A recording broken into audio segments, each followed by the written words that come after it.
Vipassana is a science of mind and matter, how the mind is influencing the body, and in return how body is influencing the mind.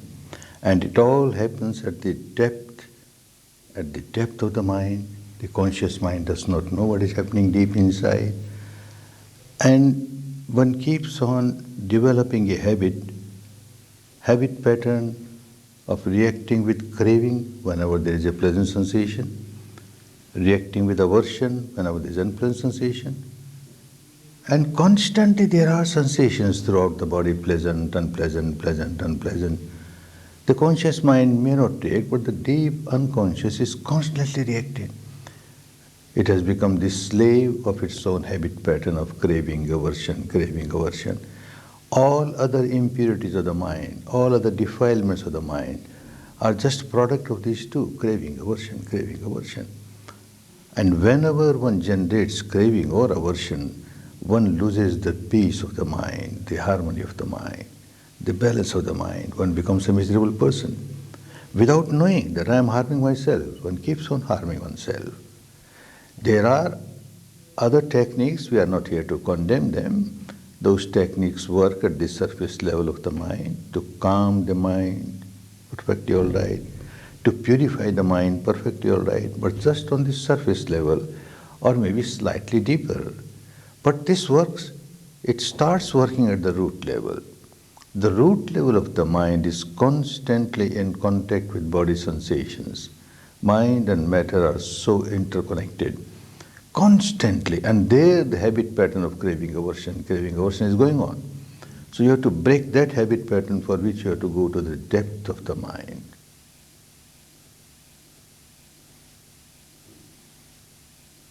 You have to make a part of the mind very sharp. So you join a 10-day course, and 3 days continuously you have to work observing the breath as it comes in, as it goes out. Natural breath. No breathing exercise, not try to control the breath. Natural breath as it comes in, as it goes out, keeping your attention on a small area below the nostrils, above the upper lip. And because you are with the truth, there is no imagination, there is no verbalization, there is no visualization, there is no self-suggestion, auto-suggestion, just the truth that you are experiencing the breath, coming in, going out, coming in, going out, and a small area. Continuously are working for 3 days. This makes the mind very sharp, very sensitive. And at the end of 3 days, one finds that you start feeling subtler realities. Besides the breath, there are so many other realities. You feel sensations in this area, different kinds of sensations, which normally you don't feel. Your mind, conscious mind, feels only very solidified, intensified, intense, gross, unpleasant sensation like pain, pressure. That is easy, people feel it. But there are so many other sensations throughout the body, all the time. Some of them are so subtle, just oscillation, very subtle oscillation. So mind must be trained to feel all kinds of sensations. And then from the 4th day onwards, you feel those sensations throughout the body. So you are developing your faculty to enable you to feel all types of sensations in the body. And another part of Vipassana is, when you are aware of sensations, you change the habit pattern, don't react. Whether pleasant sensation, unpleasant sensation, just observe objectively. Whatever is happening, keep on understanding, this is not eternal. Whatever sensation arises, it does not stay forever. Very unpleasant sensation has arisen. Gross sensation. It arises, seems to stay for some time, but ultimately passes away. Sooner or later passes away. And when it turns into very subtle sensations, then it is mere vibration, arising, passing, with great rapidity. So the same characteristic makes no difference. When you understand that whatever is happening within the framework of the body is constantly changing, that means the entire physical structure, the entire mental structure constantly changing, something which is constantly changing, what is the sense to react with craving towards it or react with aversion towards it? You understand? with the wisdom of your experience. This is not just an intellectual understanding, now you are experiencing it. So the habit pattern starts changing from the root level. To change the habit pattern at the surface level of the mind, very easy. There are many techniques. People work on that. It gives result. But then if the impurity is at the depth of the mind, accumulated, time and again, there is a volcanic eruption. It comes on the surface and you are again agitated. The whole equanimity on the surface of the mind is gone. So that is why Buddha taught us to go to the depth of the mind and work with the depth of the mind. So that habit pattern is changed at the root level. If the root is decayed, then the whole tree will be decayed. If the root is healthy, then the whole tree will be healthy. So work at the root level. And he gave this wonderful technique. At the root level, mind is constantly in contact with body and body sensations. If you are aware of that and you are not reacting, your mind is becoming healthier and healthier, more and more wholesome. You live a better life. When the mind is pure, free from negativities, free from craving, then it generates love, compassion, goodwill. Instead of negative emotion, you start generating positive emotion, which is good for you, good for others. When you generate negative emotion, you are the first victim of your negativity. You become so miserable and you make others miserable. Instead of that, if you start generating positive emotion, you feel so much of peace and harmony. And you generate peace and harmony for others also. So you make others also happy. You are happy, others are happy. So this is a way of life, a good way of life, healthy way of life. Instead of making oneself miserable and making others miserable, now you start making yourself happy and make others happy.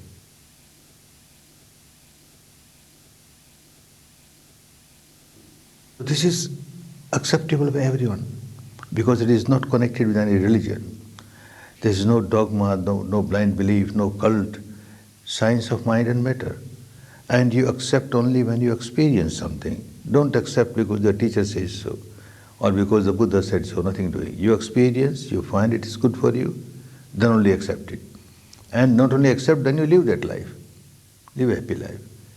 Blind faith is not involved and it is so non-sectarian. Anybody can practice. You observe your breath. Now what label you give to the breath? It is not Hindu breath or Buddhist breath or Christian breath or anything. And then later on you start observing the sensations along with the contents of the mind. Say anger arises and there is unpleasant sensation. You can't give label to the anger, Hindu anger or Buddhist anger. Anger is anger. And the sensation that you get is so unpleasant. It is the same with everybody. And when that impurity goes away and you feel so much of peace, harmony, again what label? Peace and harmony is the same for everybody. So non-sectarian and so scientific, no blind faith is involved. It's a pure mental exercise. As you do physical exercise to make the body healthy, to keep the body strong, this is a mental exercise to keep the mind healthy and to keep the mind strong. Good for everyone. That is why people of every religion, every tradition are participating in 10-day Vipassana courses. Today there is no religion in the world whose followers are not coming to 10-day Vipassana courses. When they come, they find it is our religion. Because every religion has the same teaching as the essence. The same teaching is there. Live a moral life. Have a disciplined mind. Have a pure mind full of love, compassion, goodwill, tolerance. This is the teaching of every religion. But how to practice it? There must be some way, some method, some technique. And here comes a technique which helps you. One becomes a good human being. One is a Christian, one remains Christian for the whole life. A Muslim for the whole life. A Hindu for the whole life. A Buddhist. Be a good human being. Unless you are a good human being, how can you be a good Christian or good Muslim or good Buddhist? So the main purpose of this technique is to make people good human being. Peace within. When there is peace within, there will be peace outside. Then only there will be real peace in the world. If the individual is all the time agitated, all the time full of negativity, where is peace? After all, the society is made of individuals. And individuals are so very much unhappy and miserable. And we talk of world peace. What world peace? There can't be world peace. individuals. Of course, it may take time, but once it starts, people will start understanding that there is a way by which, practicing which, we can live a better life. And people start coming. This is what is happening.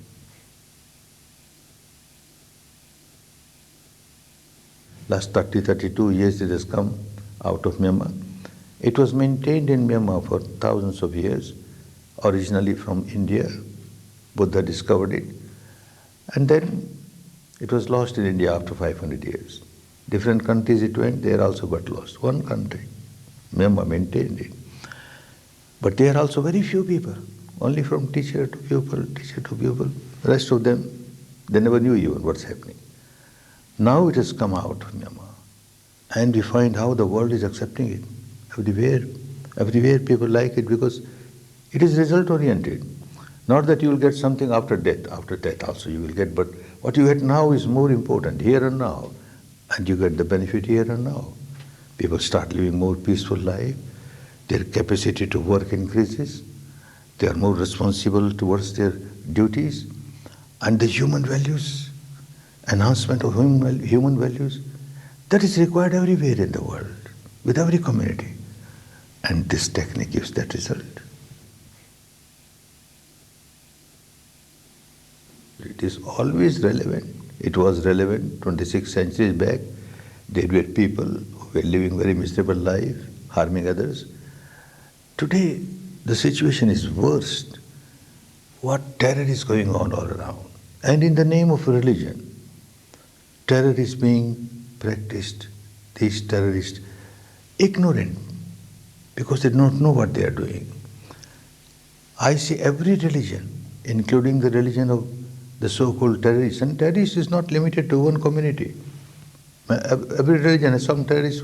Those who are fundamentalist and extremist, and they say that my religion is the best religion, all other religions are useless, so everybody must accept my religion, get converted to my religion, then only you'll go to heaven, otherwise you'll go to hell. This kind of thought is harmful. Let people be happy with their own religion, with their own rites, rituals, ceremonies, belief. But the inner essence of every religion is the same. Live a moral life. Have a disciplined mind, a pure mind, full of love, compassion, goodwill, tolerance. If that is given more and more importance, then the other things are the surface of the mind, surface of the religion, which differs from one religion to another religion. Let people be happy with their own beliefs and dogmas and rites and rituals, but don't forget the inner essence. So this Vipassana helps you to give importance to the inner essence. Live a moral life, have a controlled mind, have a pure mind, full of love, compassion, goodwill, acceptable by every religion. So now there is a division between one religion and the other. Actually, if the religion divides, it is no religion. When it unites, then only it is a religion. And the inner essence of the religion is always uniting. The outer shell keeps on dividing. So don't give much importance to the outer shell where we differ. Give importance to the inner essence where we agree, all agree. And that is why I feel Vipassana is the answer to today's problem.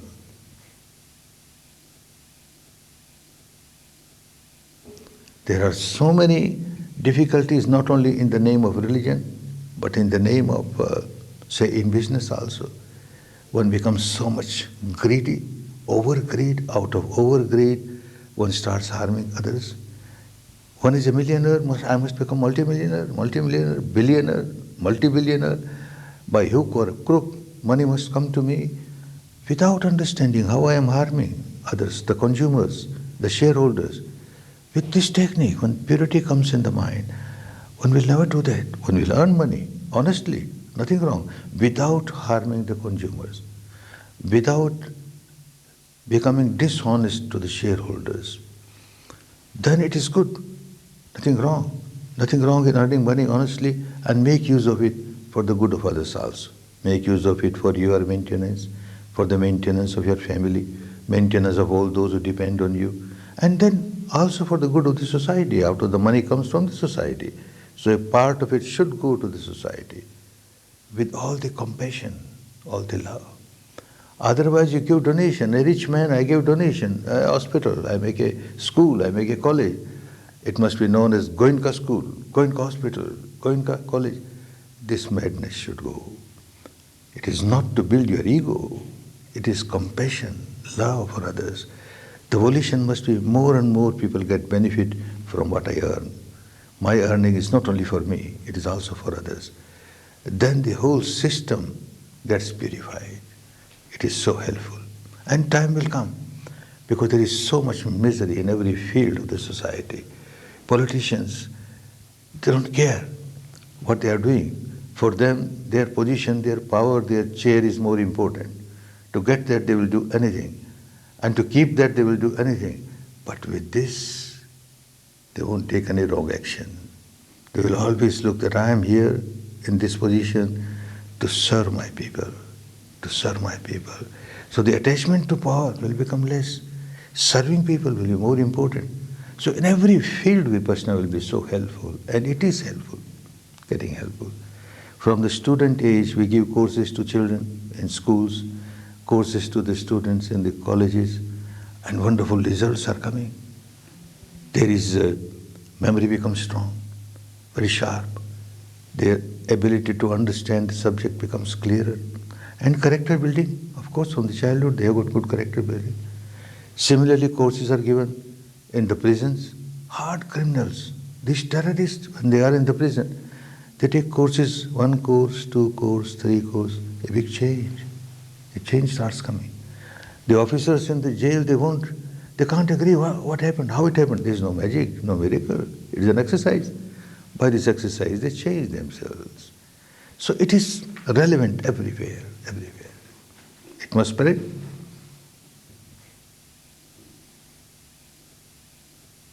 There is no complication of this philosophy, that philosophy, believe in this or not believe in this. That creates complication. But simple, you do physical exercise, say you do yoga. It is so simple, but it helps you to keep your body healthy. Similarly, it is so simple, you observe your breath. Then you start observing your sensations. You observe what is happening in your mind and how the mind and body are interrelated, and see how you are reacting.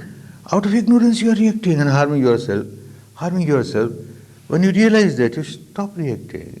You don't harm yourself. Nobody wants to harm oneself. It is simple. Only when people have not taken a course, then they keep on thinking, oh, this is not my religion, this is another religion taught by Buddha, so it must be Buddhism. I also had the same fear in my mind, because I was born and brought up in a very staunch, conservative Hindu family, and this is Buddhism. No, not for me, not for me. Ultimately, I decided, when I heard all this, I decided, all right, let me take a 10-day course. As a trial, let me see. After giving the trial, I found it is the same in our religion also. It is the same with every religion, but no practice is there, mere theory. And that theory also gets complicated with this philosophical belief, that philosophical belief. My God will help me. My God will help those who are followers. And this God will help those who are followers of that. And that God, what we have done of the poor God? What we are doing?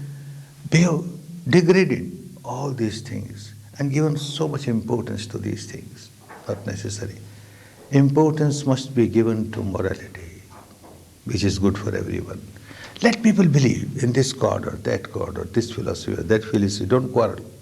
Let them. Let people be happy with their own. But don't forget the essence. Essence of every religion is morality, humanity. That is given by this practice. And it is simple, certainly simple.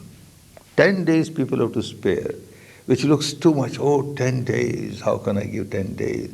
But once you pass through it, you find these were the best days of my life.